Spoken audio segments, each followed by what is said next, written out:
Pandaveshwar block के बहुला अंचल तृणमूल कांग्रेस कार्यालय में पांडवेश्वर ब्लॉक के सभी नवनिर्वाचित तृणमूल के पदाधिकारियों को बहुला अंचल तृणमूल कांग्रेस की ओर से सम्मानित किया गया। इस दौरान पांडवेश्वर ब्लॉक अध्यक्ष किरीटी मुखर्जी, उप अध्यक्ष बीर बहादुर सिंह, पांडवेश्वर ब्लॉक युवा अध्यक्ष नरतम मंडल, उपाध्यक्ष बीर बहादुर सिंह और श्रीकांत साव, INTTUC के ब्लॉक अध्यक्ष गोपीनाथ नाग, पांडवेश्वर ब्लॉक महिला सह सभा नेत्री शोमा राय चौधरी, माइनॉरिटी सेल के ब्लॉक अध्यक्ष MD मिराज हुसैन, बहुला अंचल अध्यक्ष उत्तम मिर्धा, राजकुमार पाल, सदरुद्दीन हुसैन, अयान मुखर्जी, अयान दास आदि उपस्थित रहे।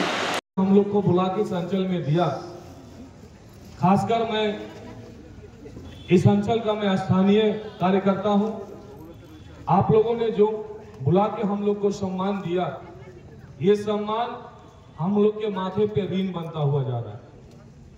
ये सम्मान जो है ये हमारे माथे पे इसलिए ऋण है कि पार्टी हम लोग को पदाधिकारी बनाया है। आगामी दिन में इस ब्लॉक के अंदर में বলার কিছু নেই।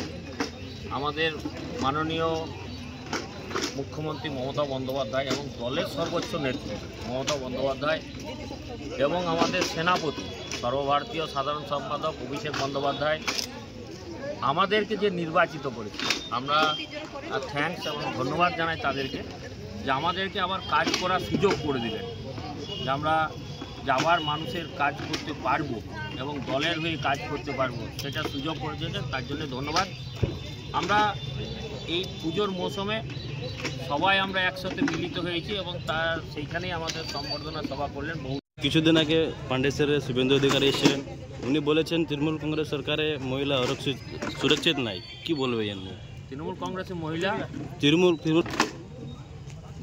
শুভেন্দু অধিকারী তো তৃণমূল কংগ্রেস করছে এবং তার আগে ওনারা কংগ্রেসও করতেন, তখন CPM এর আমল। এখন উনি বিচার করুন যে CPM এর আমলে কেমন ছিল আর তৃণমূল কংগ্রেসের আমলে কেমন, এটা একটা বিচার করার দিক। দ্বিতীয় দিক হচ্ছে উনি যে সরকারের যে বিজেপি গভর্নমেন্টের একজন দলীয় নেতৃত্ব, দলীয় নেতা, আমাদের এখানকার বিরোধী দলনেতা, তিনি যে স্টেটে বিজেপি গভর্নমেন্ট আছে সেখানে একবার নজর বলুক না, সেখানকার কথা। पांडवेश्वर से मंथन पासवान की रिपोर्ट, PBTV न्यूज़।